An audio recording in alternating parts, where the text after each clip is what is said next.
बघण्याची आवड आहे म्हणून मी गेलो. तर जय भवानी मंदिराचं दर्शन घेऊन अलीकडे आलो तर तिथं मला दिसलं मातंगी देवीचं मंदिर.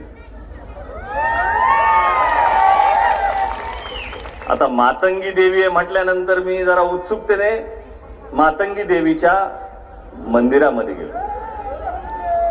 मंदिर पाहत होतो, मंदिराची वास्तुकला शिल्पकला पाहत होतो.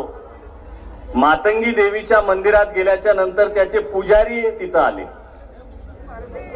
बरोबर आहे. मग पुजारी तिथं आले तर मी मातंगी देवीचं दर्शन घेतलं. आता त्यांचा मान ठेवला. आता त्या पुजाऱ्यांना मी विचारलं की जसं तुळजाभवानी देवीच्या मंदिराचे पुजारी आहेत तसे तुम्ही पुजारी आहेत. मला वाटलं मी त्यांना विचारलं तर मला अपेक्षा होती आणि उत्सुकता होती म्हणून मी त्यांना विचारलं तुम्ही मातंग समाजाचे का? पुजारी म्हटल्यावर बरोबर आहे, मातंगी देवीचे पुजारी कोण पाहिजे? मातंग समाजाचे. मी म्हटलं तुम्ही मातंग समाजाचे का? ते म्हणले नाही आम्ही जयभीम वाले. आता ते मला ओळखत होते, माझ्यासोबत फोटो वगैरे त्यांनी काढले. आणि मातंगी देवीचे पुजारी बौद्ध बांधव निघाले. आता माझा इथं त्यांना विरोध नाहीये, ती संस्कृती आपली आहे, मातृदेवतेची संस्कृती आपली आहे. डॉक्टर शरद पाटलांचं सध्या मी वाचन करत आहे म्हणून मला हे माहित आहे मातृदेवता वगैरे काय असतात. तर मातंगी देवीचे पुजारी पूर्वाश्रमीचे महार आणि आत्ताचे बौद्ध निघाले. आणि मी तिथं विचार केला की आमच्या दोघांचा प्रवास सारखाच आहे. सांस्कृतिक मातृदेवतेचा आमच्या दोन्ही समाजाचा प्रवास हा सारखाच आहे, वेगळा नाहीये. आता मातंगी देवीचे पुजारी जर पूर्वाश्रमीचे महार असतील तर मातंगी देवीचे उपासक, त्याची उपासना करणारा पोतराज असतो का नाही? पोतराज. मग त्याला मी विचारलं की देवीला पोतराज असतात का? म्हणले हो, दोन्ही समाजाचे पोतराज असतात. मातंग आणि पूर्वाश्रमीचे महार या दोनही समाजाचे पोतराज या महाराष्ट्रामध्ये, तुमच्या धाराशिव मध्ये आहेत का नाही? हा धाराशिव जिल्हा हा सांस्कृतिक दृष्ट्या तुळजाभवानीमुळं, येडाईच्या देवीमुळं सांस्कृतिक दृष्ट्या महार आणि मांग यांचं एक केंद्र आहे, धार्मिक केंद्र आहे. बरोबर आहे की नाही? तर मग मला आमच्या समाजाच्या तरुण पोरांना, विद्यार्थ्यांना, शिक्षित वर्गाला पोतराज म्हणून हिणवणाऱ्यांसाठी हे जे उदाहरण मी या ठिकाणी दिलेलं आहे, त्यांनी कधी जाऊन तुळजाभवानीच्या मातंगी देवीमध्ये जाऊन तिथं विचारा. त्याचे पुजारी हे कदम आहेत. कदम हे बौद्ध समाजाचे आहेत. तुम्ही अशी चिरफाड करायला लावू नका. हा सांस्कृतिक लढा नाहीये, हा लाभाचा लढा आहे. हा लाभाचा लढा आहे, लाभ वंचितांचा लढा आहे. तुम्हीही लाभासाठी लढताय, आम्हीही लाभासाठी लढतोय.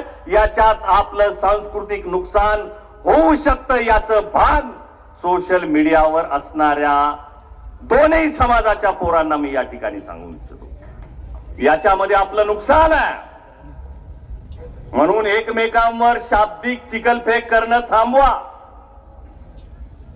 एकमेकावर शाब्दिक चिखलफेक करणं थांबवा. हा लढा सरकारच्या विरोधात आहे. बौद्धांनी सरकारच्या विरोधात लढावा. मातंग समाज हा सरकारच्या विरोधात लढत आहे. अण्णाभाऊंचा काय संबंध याच्यामध्ये अपमानित करण्याचा? अण्णाभाऊ साठेंना ज्या पद्धतीनं तुम्ही अपमानित करताय, लहुजी साळवेंना तुम्ही ज्या पद्धतीनं अपमानित करताय. काल परवा मी पोस्ट वाचली, सुकुमार सर, पोचीराम कांबळे म्हणे जमिनीच्या वादातून मेले. अरे काय करताय? ते काय लिहिताय, काय बोलताय, याचे परिणाम काय होतील याचा विचार करा. माझ्या बौद्ध समाजाच्या तरुणांनो, शहीद पोचीराम कांबळेची शहीद असणारा जय भीम म्हणत मरणाऱ्याचा तुम्ही अपमान करताय. इतिहास तुम्हाला माफ करणार नाही, लक्षात ठेवा. इतिहास तुम्हाला माफ करणार त्याला मिळावा म्हणून या महाराष्ट्रातला पहिला शहीद हा माग पोचीराम कांबळे आमचा इतिहास आहे. हे असे खोटारड बाहेर काढून हा इतिहास पुसला जाणार नाही. हा इतिहास पुसला जाणार नाही, लक्षात ठेवा. अण्णा भाऊंचा अपमान करताय, लहुजी साळवेंचा अपमान करताय. मातंग समाजाचे मी जेवढं सोशल मीडिया हँडल करतोय, सोशल मीडिया पाहतोय, मातंग समाजाच्या कुठल्याही नेत्याने भर स्टेजवर कधीही कुठल्या महापुरुषाचा अपमान केलेला नाही. हे आमचे संस्कार आहेत, हे आमचे संस्कार आहेत. महापुरुषांच्या बद्दल आमचा आदर आहे. आम्ही जातीचे म्हणून महापुरुषाला कधी मानलेलं नाही, विचाराचे म्हणून महापुरुषांना मानतो. आम्ही विचाराचे म्हणून बाबासाहेबांसोबत आहे, आम्ही विचारांचे म्हणून महात्मा फुले शाहू महाराजांच्या सोबत आहे, जातीचे म्हणून नाही. शहीद पोचीराम कांबळे जातीचा म्हणून शहीद झालेला नाही, बाबासाहेबांच्या विचारासाठी शहीद होणारे आम्ही माणसं आहे. म्हणून वर्गीकरण, आरक्षणाचं वर्गीकरण हा संविधानिक अधिकार आम्हाला बाबासाहेब आंबेडकरांनी दिलेला आहे. आडवं येऊ नका, आडवं येऊ नका. स्टेजवरून बोलणाऱ्या वाचाळवीरांना आवरा. आरक्षणाचं वर्गीकरण होणारच आहे, हे त्रिकाला बाधित सत्य आहे, लक्षात ठेवा. आरक्षणाचं वर्गीकरण होणारच आहे, हे सत्य स्वीकारा. आरक्षण वर्गीकरण हे संविधानिक आहे, हे सत्य स्वीकारा. हे सत्य तुम्हाला स्वीकारावं लागेल. बळच रेटू नका, बळच रेटू नका. हे सत्य तर्काच्या आधारावर सत्य आहे. 6 बेंचेसने सर्वोच्च न्यायालयाचा हा निकाल दिलाय, आपल्या धाराशिवच्या कोर्टाने नाही दिलेला.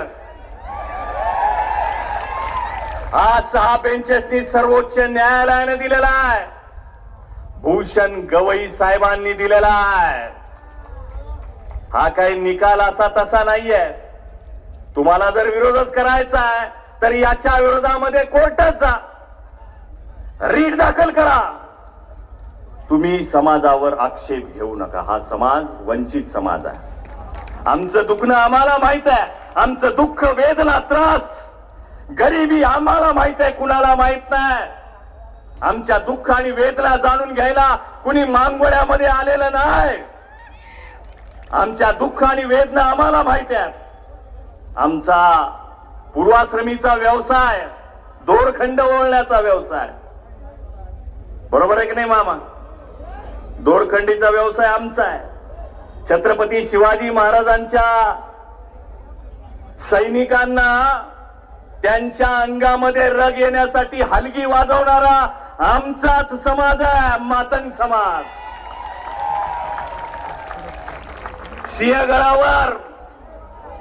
सिंहगडावर घोरपडीला वर घेऊन जाणारा, दोरखंड बनवणारा आमचाच समाज आहे, मातंग समाज.